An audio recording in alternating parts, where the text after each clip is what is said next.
fantastic move from Jonathan. Look at that! Look at that! The Wanderers. There's a reason behind that, and we will explain it all shortly. I just realised I look like I've had an American. I did notice last night when we were out, and I forgot sharp. I just said to him, "Can you take a bit off? Is there any left on?" It took that much off mine. I wouldn't have any left. Yeah, you are struggling. You look like a 7-head. Right, on today's show, we're talking Harry Maguire. Just happened to pop up. Yeah, I'm glad you missed me. Only been gone a couple of days. Harry Maguire will be on the show. Not on the show, but I talked about on the show. We'll talk about the number 91553. I've thrown that at Jack, and he's like, I have no idea what we're going on about. But we'll discuss that later. Fantasy football, it's the start of the cup season, and this week's results will lead on to the Fantasy Football Cup for ourselves. Yeah. We'll also have the monthly winner. Women's cricket's going alright at the moment, isn't it? Yes, they've turned it around, haven't they? In the final. Yeah. I saw the tail end of our innings this morning before I got out, and I believe, well, my old man's messaged me while I've been out, so I believe they must have won. Because his words were Eccleston was fabulous, who's the left arm spinner. So after losing the first 3 games. Yeah. Well, are we doing it now? Oh, We'll come back to that, Jack. I'm doing much better than the men. What are the 11 test matches going to be without a win now? Yeah, they've only won 1 in 17 or something. Yeah, not good news. I've got some opinions about that. So. And we will start with why I'm wearing this top. Oh, badges this side. Yeah, left and right. Look at that. It looks resplendent, actually. Bit Jimmy, haven't it? Look at that. Nice and tight around the old guns. But yeah, so Jack, why am I wearing this prestigious top? Well, I can only assume is to celebrate the fact that we are DSL champions. Is that correct? There we go. Yeah, the boys brought it home on Saturday. Well, not just the boys, but Luffers. Big game, requires big men, big Jack Luffman, or AKA Big Lefty, stepped up. Yeah, it was nice to... With an injury? Yeah, like, I don't know, even... When did I last see you? Friday... lunchtime-ish? Yeah, I saw you Thursday hobbling around. Friday, you were in a bad way. Oh, I was in a really bad way. And I ended up having some anti-inflammatory injections into my toe and into my backside. But even still, Friday night, I'm like, there's no way I'm playing. I could hardly walk. I was in pain. I felt ill with the pain and the amount of jugs that you're throwing down your neck. Legal ones, I has to say. But yeah, woke up Saturday morning, thought, I'm giving this a go. You know, if they're not going to play the final. And I was struggling, but I think, like, I think you said last night, adrenaline got me through, I think. And yeah, so it was nice to contribute. And didn't just contribute. How many did you get with the bat? 91 unbeaten. That's the best this season. In this cluster season. Yeah, it's the best top Dubai score, wonder score in the whole season for the DSL side. We've had 300s in the midweek comps, but yeah, I've had 91. I think Clint had a 90, and then Brown had an 88 or an 89 on that. So yeah, all good. It was a shame, I couldn't quite get those 9 runs, but to be fair to them, the Rhinos, they bowled really well the last 5-6 overs. It's dead difficult to get the ball away to the boundary. And of course, it was hot, so I was struggling a bit. But and a few catches? Yeah, no, it was a career first. First time I ever took 4 in innings. Took 3 on quite a few occasions, but the first time I took 4 in innings. So yeah, it was. So it all came together well for you. Do you think the fact that in your head you thought, I'm going to be injured, I'm not going to be playing, just writing yourself off, put no added pressure onto yourself, and then the fact you were there, able to just go, no, I'm just going to give it a whirl? Yeah, because actually, like, it's funny because Clint picked me up Saturday morning and he knew nothing of it. The only people who knew were, I told Dave, the captain, obviously he'd spoken to Nav, the vice captain, about, because we had 13 men there and others that probably could have stepped in. So, he knew nothing of it. And then he was saying that, like, all he'd been doing, like, his bag was packed like Friday lunchtime after work. And so I think all his thoughts were consumed with the final doing that, whereas mine were just, kind of I'm not really fit. Yeah, I'm not really fit. Like, so yeah, I don't know if he. So actually, leading up to it, the thought of who am I going to be facing, or what if this happens, just didn't cross my mind. It wasn't until really, I guess, like till Dave named the side, and he looked at me and I said, "You feel, yeah." Mm-hmm. He should, yeah. And the rest is history, as they say. It is, yeah, and yeah, it was brilliant, and it was. I think it was 16 runs in the end, the victory. It was more comfortable than that. We just had one over where the tail end they got hold of young Ethan, which made it semi-interesting. But they still need, even after that big over, they still needed 28, 29 off 3 overs, and they're not getting them with Clint and Nav bowling. I was going to say, I'm very unlucky not to get man of the match edged out just by Clint, because he did reasonably well with the bat and then performed well with the Yeah, he ball. got 73 off 50 balls, I think, with the bat, and then 3 for 24, including 2 wickets at the death. So, yeah, doesn't matter to say. I was a bit disappointed, I must admit, but I think it. But is that based on that Crick Heroes rate? No, it's rate, not. That's from the umpires. Oh, okay. But I think sometimes, and there's been other occasions where, like, they always go with, and I know it's obvious, they always go with somebody whose bats and bowls has done well, and like we've had basically Clint or Brandon have won ours most weeks, other than Ethan the other week, but Ethan got 50 and took 2 wickets. So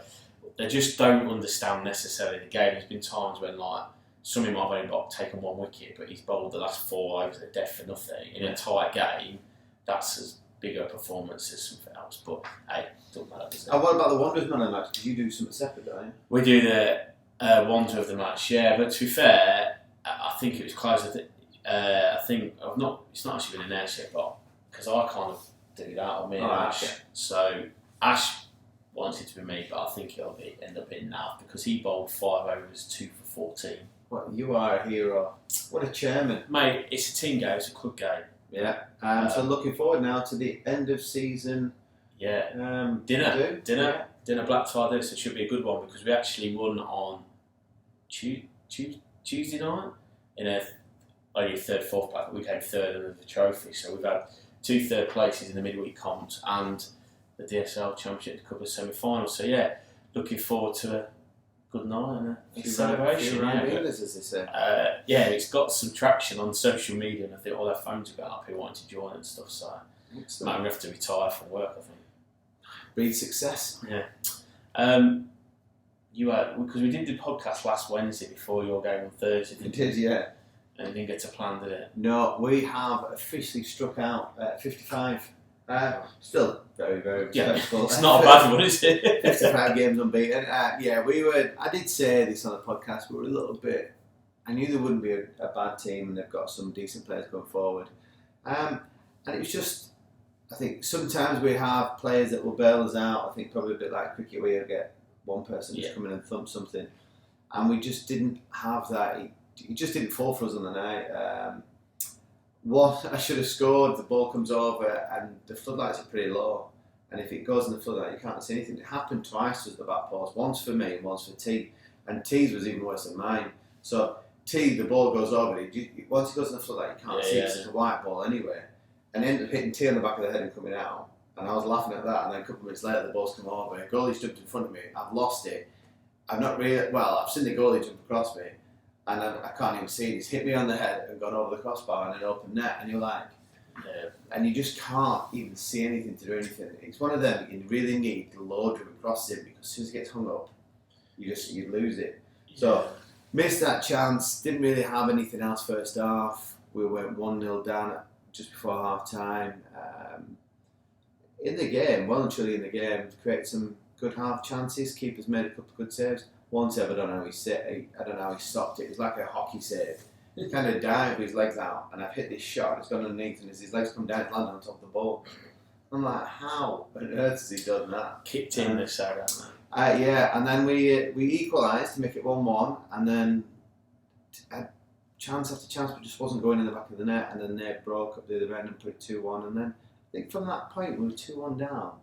I think really created anything clear cut after that. They defended pretty doggedly, but I think when I look back at it, it was going to happen at some point, and I hope now that it's just kind of, we've not been performing that well in the last few weeks, and like I said, is that we've had occasions where somebody's come on and scored, or somebody else has dug in and popped up with a goal here or there. We've kind of gone through three or four of the last games, we've just kind of got through by somebody just digging us out, and we've not really played particularly well, so I'm hoping that's that kind of off your back type of thing now, and that because every game's can we get 60? Can we get 60? Yeah, and it's just one of them, and then every other team is trying to break that duct, so Yeah. it just becomes harder and harder, and it's that's games you want to play. You want to play in difficult ones. You don't want to win 10-0 every week. But it's done now. The focus now is solely on the league. If we win all the remaining games, we win the league, so it's still in our hands. Oh, that's all the questions. But tomorrow night's game's off. So it should have been tonight's game has been called off. They're calling next week's game off already. But they are trying to arrange either to play Dubai FC, who are second or even maybe top now, or Irish. Right. We were due to play the best 3 teams the last 3 games. Yeah. We don't really want to go now 2 weeks without a game and lead into the heat come the end of the season. So we're trying to get a fixture in place for next week, but it's not looking good. So training, practice game. No, well they were trying to organise a night out tonight, but I can't make it. I've got the in-laws arriving tonight, so. Festivities will start with them. To be fair, Kath and Eddie, wonderful couple, so no issues with them coming along. I can't attend tonight's function. I think they're going to Goose Island. Oh yeah, which is the way you and Charlie keep talking about. Yeah, which we've never got to. Yeah, it's like many places that we keep saying we'll go to. Like Expo. Yeah, that's not tonight. Christine Aguilera's there tonight, by the way. Oh yeah, that's what I bet she doesn't do Dirty. I guarantee that song does not get played tonight. I hope she does. Could you imagine? Brilliant. Oh my goodness, that would be it. It's not so much the song, it's like recreating the video. Yeah. Well, that goes back to teenage years. That's the dream, isn't it? My goodness me. Right, we need to move on quickly. Oh, right. Christina, Jack. Right, so I'm going to throw, we'll come to Maguire in a second, I'm going to throw the number 91553 again, and what's your initial thought? 91553. So 91,553. Is it an attendance of sorts? No? Are you wanting me to... Yeah, give me a clue. Yeah, it's an attendance, yeah. Okay. Was it the amount of people at Shane Warne's memorial? Not correct. I've got no idea if it's an attendance. It was the amount of people that watched Barcelona versus Real Madrid. Oh, women's game. In the women's game. I didn't know the total, but I did see a headline this morning that it was the most watched women's game ever. 91,553. Wow. So that's amazing. They showed the scenes beforehand where the streets were littered, the bus was struggling to get through. That is an unbelievable amount. Phenomenal. So that breaks any British crowd ever, doesn't it? It breaks. Modern times. Yeah, modern times. Attendance, it probably smashes the man out of the window. Because what does Wembley hold now? 80. Yeah, so Wembley before, I think that when the record was about 100,000. Yeah, it's 100 and something thousand when they used to have standing on it. Yeah, it's just crashed in. Yeah, but 91,553 attended. Wow. Barcelona versus Real Madrid in the El Clasico for the ladies. Barca won 5-2, I think, in the end. So that actually links in quite nicely what we were talking about last week about not trying to, women's sport if they're not careful. And we know we said it was more individual sports, but it's a very delicate situation with this, with the transgender element and identification, because I know it probably wouldn't happen in an individual sport, that amount of people watching, a women's swimming event or whatever, for example. But the proof is there that the interest in women's sport as a standout sport is there, and if anything, it's in a fragile state, if anything starts to implement that. Yeah, well, the talk is obviously they've done that Barcelona last night, but in the last few weeks, the actual English game have been inviting the women's game into the professional arenas, haven't they? So United played at home in front of fans last week against Everton, and they had a decent attendance. Yeah, and I think Spurs women are playing at the Tottenham Stadium in the league match. They've played there already because there was a back-to-back game in pre-season friendly that you could have gone. But so the good thing is now that they're moving into the stadiums, it seems to be that there is interest there for people to go and watch. So let's see if that continues to build. And I mean, I must admit, I've not watched any, because I know that the English Premier League, the Women's Premier League, is on Sky Live now, isn't it? And I know they showed some games on the BBC. I've not watched any of it. I don't know what the quality is like. Because I have watched the last Women's World Cup. I did watch quite a bit of the England games, and it was actually it was decent. I watched some of the United Everton game on Sunday, so I saw bits of that. Yeah, the standard's not bad. It's not obviously as fast and action paced. Yeah. The pitch looked stupidly big though. Yeah. So if you play it at the back line, you come out with the ball, you seem to have an eternity on the ball. But yeah, it's a growing sport. So it's good to see them in stadiums now, and long may that continue. And then let's hope that their pace starts to rise. Obviously, it's never going to get to the point of the Premier League, but they're doing alright. But it's currently Champions League semi-finals at the moment. Yes. Arsenal are away to Wolfsburg tonight. I'm in drawn 1-1 the first leg, and I think it's Lyon, Juventus in the other semi-final. Yeah. It's interesting because just before lockdown, the last women's T20 World Cup in Australia, they had a huge crowd at the MCG, like 80-something thousand. So, like you said, there's a huge appetite for women's sport out there, most definitely. And it probably links into what you're going to talk about. So there's a new final, the Women's World Cup final, 50 over, won't be as big because it's in New Zealand and the grounds are much smaller. Yeah. I hazard a guess they'll be full. It'll be full, wherever it's at. So I just thought I'd throw that number in there. Great number. I did see the headline, but I had no idea the number. That is I'm staggered by that, man. Yeah, great number. Right. Other name that we've seen bandied about, obviously International Weekend has been and gone, thankfully.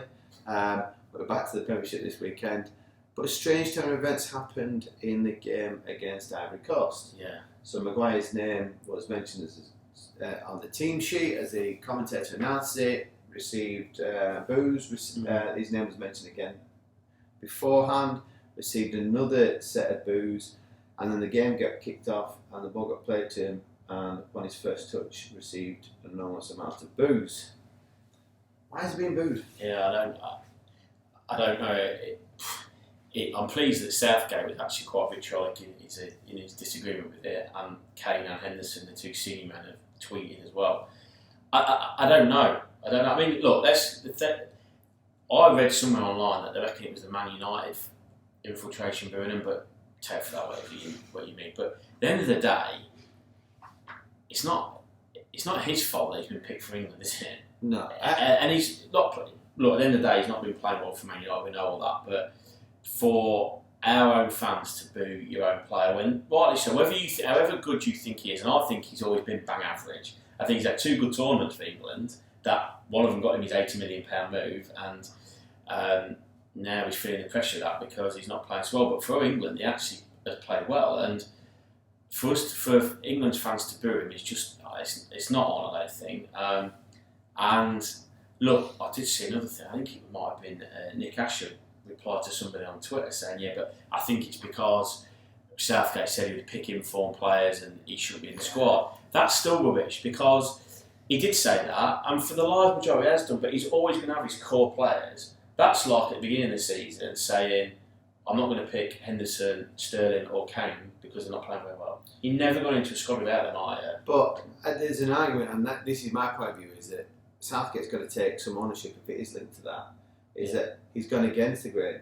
You talk about Sancho, he dropped Sancho because he's not in form, but of late, Sancho's been playing well for United, and he's still not being picked. No. So where's his line? And yes, you are going to have your go-to players, but you'd argue that if Maguire's not playing well, why would you not give Ben White, who has been playing really, really well, and John Stones run out of centre halves, or even Mings to a degree? Why would you then select somebody that isn't in form? Right, granted he has been playing superb, he puts English shirt on, you can't fault for what he's done for England. No. But that's a one-off tournament, and we're building up to a big tournament, and these are friendlies, and should this an opportunity to play your informed players to see how well they can step up to nationals. Like he did with Kyle Walker-Peters, gave him a run out, gave the young Crystal Palace lad a run out. So he's definitely gone on players that are playing in form.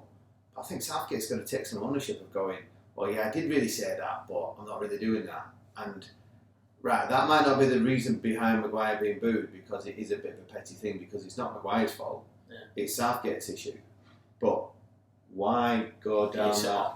I think, at the end of the day, he's done it. I think he's done it all the way through anyway. Like, not necessarily picking the players in form. And obviously, John Stones got injured in the warm-up, didn't he, before the first game? Maybe could have been a chance to take Maguire out the spotlight, tell him to get away for 2 weeks and sun himself, or whatever. Or the other side of it is, we're backing you all the way. But he's done that. See, Kyle Walker didn't feature in the squad, didn't feature even when there were dropouts, because I think Southgate said, we know what he can do, he's clearly going to be part of them in June, and then it'll be up to him for the World Cup. He could have probably done the same with Maguire. But either way, for him to be booed, I was actually at the ground back in the day when John Barnes was booed, which I think there was a 50-50, wasn't it? Absolutely, which equally or more so bad, clearly, but there's also that idea that he never performed in an English shirt. But yeah, terrible. Fair play to him. I think by the end, were the fans not singing his name as well by the end? Did I read? But I don't know. I was just talking about people in form. How's Pickford made it? Yeah, I mean that. Yeah, but I'll say you've always got. Would you say Ramsdale would have had a sniff if he'd not been injured? I think Pickford is number one without a doubt. I don't see that changing. If Ramsdale was fit, would he have? He probably would have played one of the games, wouldn't he? Surely, possibly. Or half, but I don't know. I see your old boy came back to a lively event, didn't he? Serge Aurier gets himself sent off in a friendly. Have you seen the bookings as well? No, I haven't. I didn't see it. He rugby tackles Grealish in the first one. Grealish turns him away, basically just wraps him around, takes him down, and then tries to dive for being when he had the ball, and then just continues to argue with the referee, and the referee's like, "Hey, I'm gonna leave it." And then he's second yellow at red, and you just see Grealish going, "Don't do it, ref!" Because he just spoiled the game. Yeah. And Sterling had a great game. Yes. I didn't see it. Looked lively, looked capable, had the armband as well, so obviously voiced him. But if there's ever a player that Maguire should look at who's had the stick before, it's Sterling. Look, I'm not a big fan of Sterling because I think he's a money grabber, and he showed that when he moved from QPR to Liverpool and then Liverpool to City, is that he just went, there was no loyalty to anybody, and he's given so much stick over the years. But it's a bit like water for duck back. He just carried on, got on with it, hasn't raised his head, just cracks on with stuff. So if Maguire needs to learn from somebody, he needs to get all the same and go, right, what do I need to do now? It's interesting because I think the problem is with Maguire, and I think like all of those, Sterling is definitely ours. I think Henderson's had to develop some thick skin over the time because he didn't go his way completely at Liverpool, did it, to begin with? No. At one point he was getting salted for them. Yeah, and there's, if you like your big players, Kane's done exactly the same even beginning of this year, but they don't. It does seem more of a duck's back to them. But when you see Maguire, he's having a bad game for Man United onto him. He looks like he's going to cry, doesn't he? He looks like he's proper frustrated, and I can see why, but you can see it outwardly. And I think, like you said, there's a fair point saying that he's got to kind of manage that. Yeah, but when Maguire's off it, he's off it badly. Oh. He just kind of runs around in circles, and I think the pace of international football suits him because it is a bit slower than the Premiership, which allows him A to come out with the ball and B it's not hair and scare so much. Well, it's not. We don't get pinned in as much as you would do in Premiership. Nah. Teams will go and attack United. And actually, the other flip side of it is, and it'd be realistic that at the minute Man United are not a top side in the Premier League, even against a lower side in the league, they'll go at them. Yeah. Whereas England at the minute, ranked 5th in the world, and let's be honest, they're fairly dominant. So it's still not fair either way. Not nice to hear about it, see about it, and not nice that managers, captains, senior players are having to defend one of their own really for no reason. Right, so International Week is done and dusted. We know 29 of the 32 teams, which is drawn tomorrow. Yeah. So watch that with bated breath. Interesting to see how they get on there. The only one really contentious thing is what do they do with the Ukraine game? Ukraine versus Wales, and the winner has to play Scotland. Scotland, Ukraine, isn't it? No, Wales have to play them. Scotland, Ukraine, and then Wales play the winner of them too. Yeah, you're right. An interesting one from Pat Nevin. He was saying that they should just Scotland and Wales play for that players and stick Ukraine. I don't know how they would do that. What? They were on about just giving Ukraine a spot in the World Cup. I don't really guess I agree with that. I sympathise wholeheartedly with what's going on in Ukraine with all their people. And obviously, the reason there's a lot of the footballers are actually fighting, aren't they? That's the issue. You can't just gift them a place, can you? Why? Because how's that fair then on Scotland or Wales, who have to? Well, I don't. Or any other country. They would have to play against each other anyway. Oh, Italy. So yeah. But because I know somebody was calling for Wales and Scotland just to roll over and let Ukraine go through. But if you're an international footballer, these World Cups don't come around often enough for you to go, all right, I'll wait for my players because I'll be there in 4 years' time. Nobody's guaranteed. And Scotland will be looking at that fixture going, we have got a legit chance of winning this. Yeah, because if you look at, they've got, I know I'd take McAvoy, McTominay, not bad midfielder, McGinn I think's class. Yeah. You've got Che Adams up there, will score. You've got probably two of the best 3 left backs in the Premiership. You wouldn't right that would you for Scotland? You know they've got this young kid that's coming through as well. He's a left wing back and he's at somewhere in Italy. It was Torino, Bologna, and he's supposedly really, really, really good. And they're like, just Scotland to have 3 brilliant left backs and nobody else around the pitch. Just play 3 left backs. Yeah. So you could do. I mean, Southgate took 7 right backs to Europe. You put Tierney left centre half, Robertson left wing back, and then holding inside left position, left up top, forward, left up top. But yeah, it's a bit of a strange one. But yeah, I don't know what the answer is, but I think they plan to play in June, aren't they? That one. Yes, that's the plan. So let's hope that there's some sort of something that happens there. I don't know what the answer would be. If you're going to do it like that. Just thinking out loud, if you're gonna do it like that and go, just let Ukraine just let all 3 go. Yeah, I don't think let all 3 go. I think Ukraine could be a possibility, but I don't think FIFA would do that. I think they're too stringent with the rules and the groups and stuff. So they'd probably throw them into a mix having a group of 5. Could you imagine? Well, it's not the world's worst thing, is it? But they'd suddenly melt. It's just a few extra games. Yeah, well, it's only like a couple, isn't it? So yeah, so we'll see what happens. But yeah, I can imagine Scotland will be chomping at the bit to try and get there. And I'd actually quite fancy out of the 3 teams Scotland to progress out of the 3. I think Wales, when we've got Ramsey and Gareth Bale. You see Bale's goals. Yeah, they were 2 nice hits.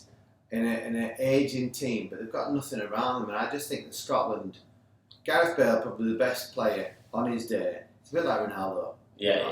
He's that good, but he's not that good every day. No, especially at his age now. Yeah, and he's not playing enough football, is he? So I think I'd fancy Scotland.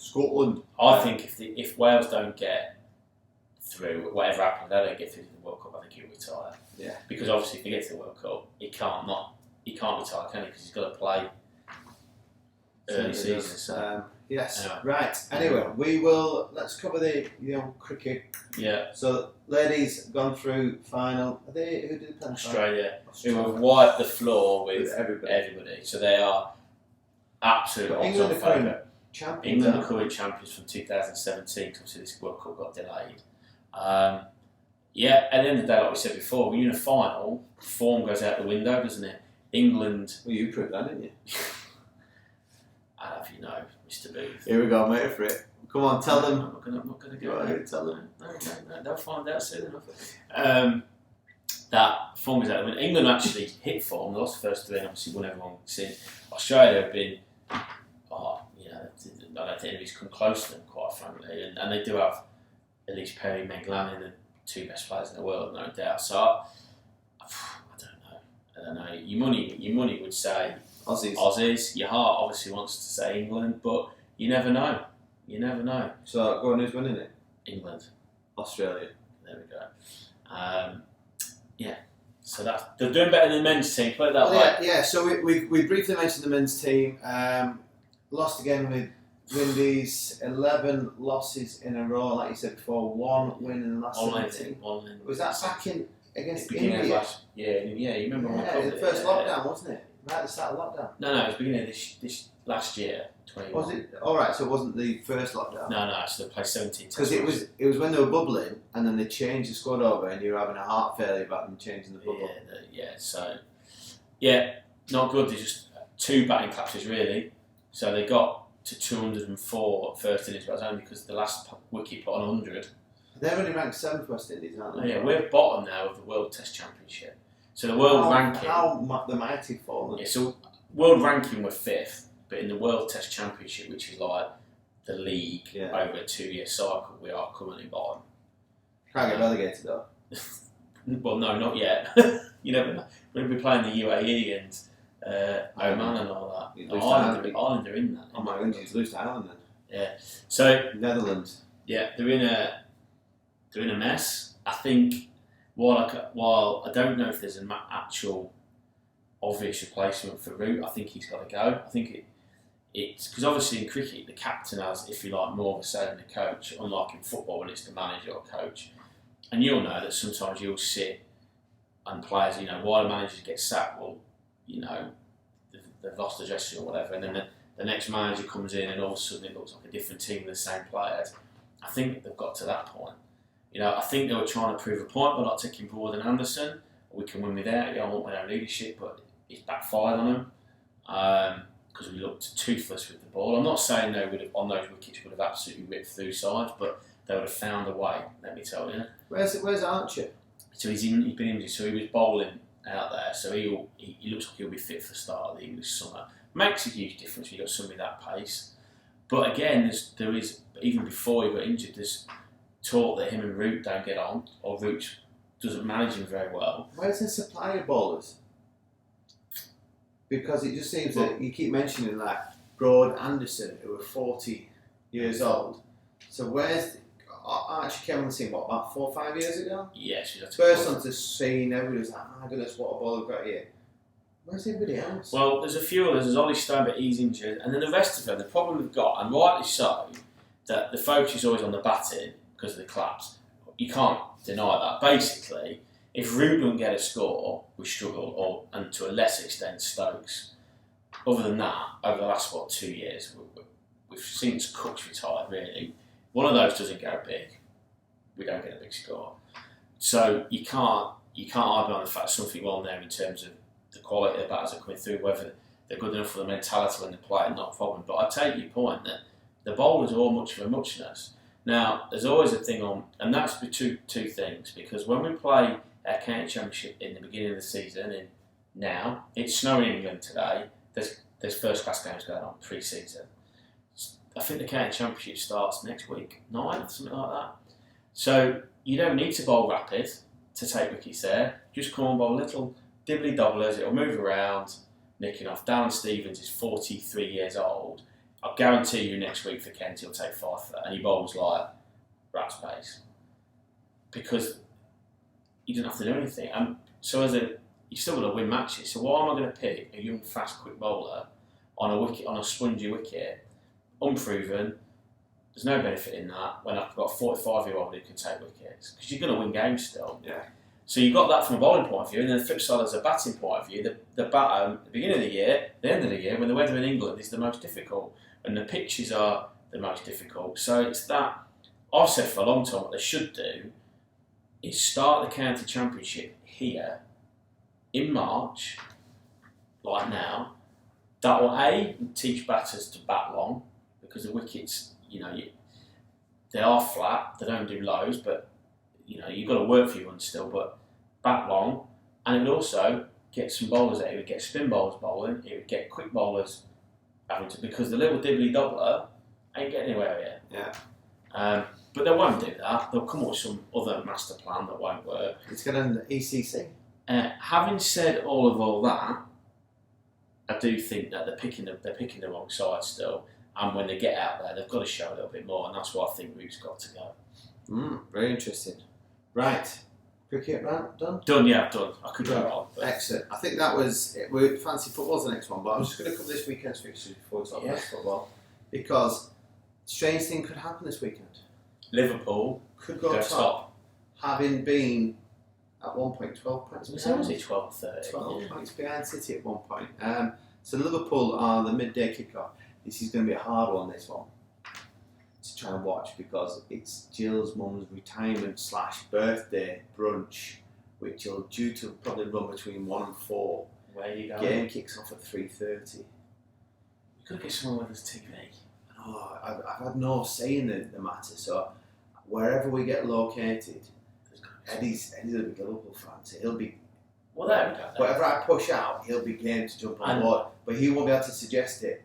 I'll have to subtly suggest it, and me and him might just have to go missing at 3:30. Can't you say I'm going to the toilet? For 45 minutes. Yeah. Come back. That food's just gone through me. I wouldn't use that, Luke. Yeah.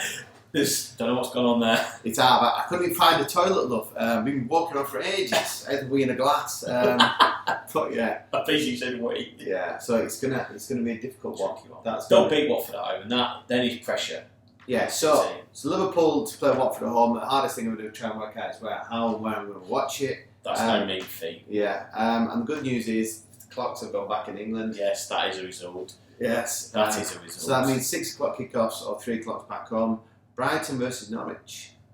Brighton not a good run at the moment. Norwich could do get something there. Well, Brighton need the points, don't they? Burnley City. You open your local.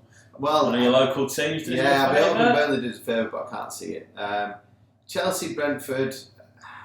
Chelsea a bit of a strange team. I can see them just probably romping 3 past them.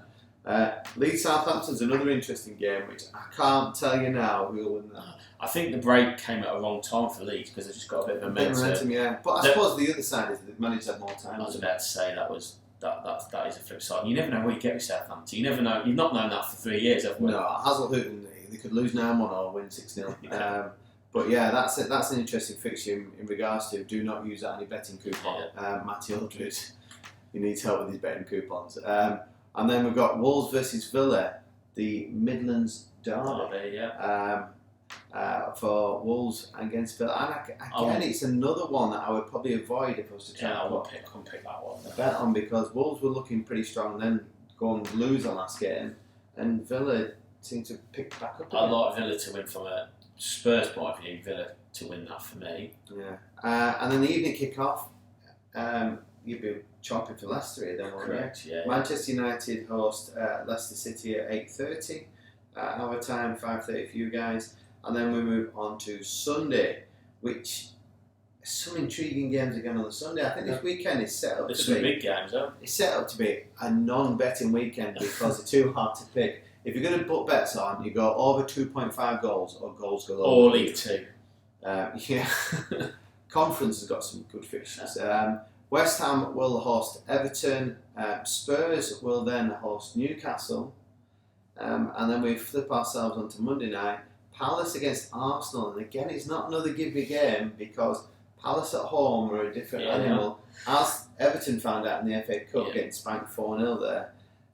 And then because you're on the fancy football, where it's a double game week for Burnley and Everton. That is massive for Everton, isn't it? Wednesday, yeah. If let's just say West Ham beat Everton, Burnley somehow managed to get something at City, there's going to be an immense amount of pressure, and my worry, and I've said this all along, Everton away from home are terrible.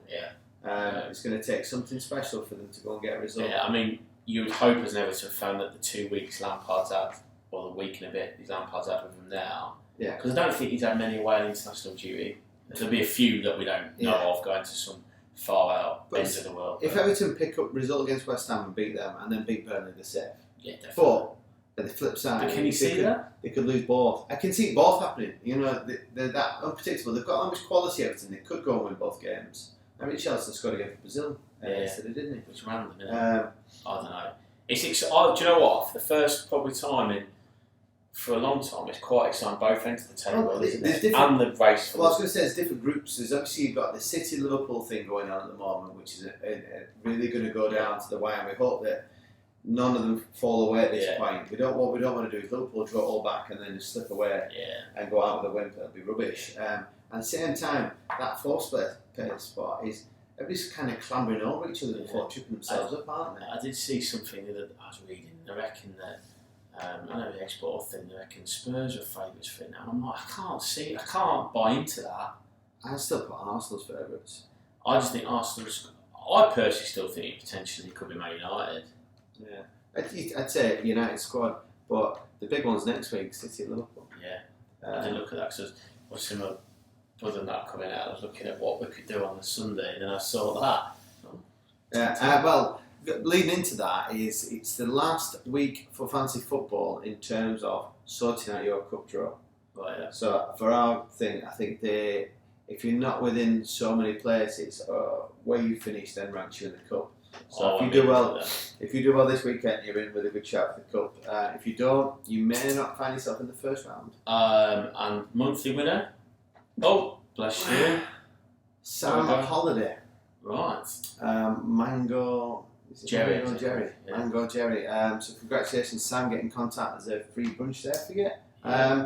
But yeah, it's all back. Everything's all good again. Football's back. The Premiership's back. No internationals. No international football. Champions. The Ball Wanderers champions. Yeah. What more do you want from life? Yeah. Well, end of the day, Jack. What do we know?